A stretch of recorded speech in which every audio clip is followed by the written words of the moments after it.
Students are keenly aware of the changes being made to, the teaching and learning experience, and I think they're noticing that their lecturers have been investing time and have been, thoughtfully and carefully planning digital teaching interventions that make learning more accessible to everyone, more engaging to everyone, more flexible for everyone. When everything shifted so quickly to being online, I had many years of teaching experience, but none of it was online teaching. The really big crux for me was that I'm a plant ecologist, so one of the most important things that I do is teach student field skills. I needed to figure out how to do a virtual field trip, and I really didn't have any idea where to start. I hadn't made a YouTube video when I started this process, and that's where the EDTL came in. I never felt stupid saying I haven't got a clue how to do this, so it was a really collegiate and collaborative and supportive experience. So I think EDTL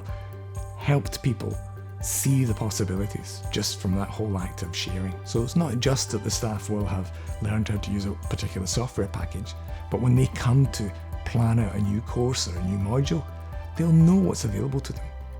They'll know what the available repertoire of tools and resources is, and they can make informed decisions about what's best to do to meet their educational goals. I think by improving things and also opening up that conversation to really let students be part of informing teaching and learning and not just token members of committees or that. I think it's really had an impact here. My student intern came in and talked to my learning technologies module every week. They would call on her at times, frankly.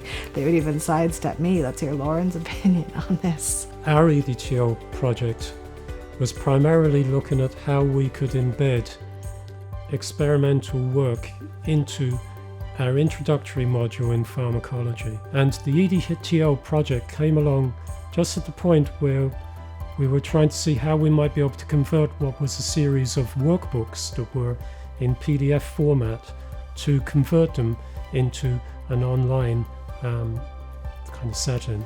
The biggest output from our intern's time with us was the conversion of this practical material from a PDF format into the H5P format that would be much more interactive. By empowering them and being by their side and being empathetic and taking the approach, the kind of pedagogy first approach that we have with the project, I know that that's empowered them, and I know that's a long-term investment, and I know obviously there is a knock-on effect for students that they're going to see ultimately an improvement in their digital experience, and that's been a wonderful, wonderful piece of the work. The university has a strategic plan, it's identified its goals. One of the things that's really interesting about this university's strategic plan though is it's values-based.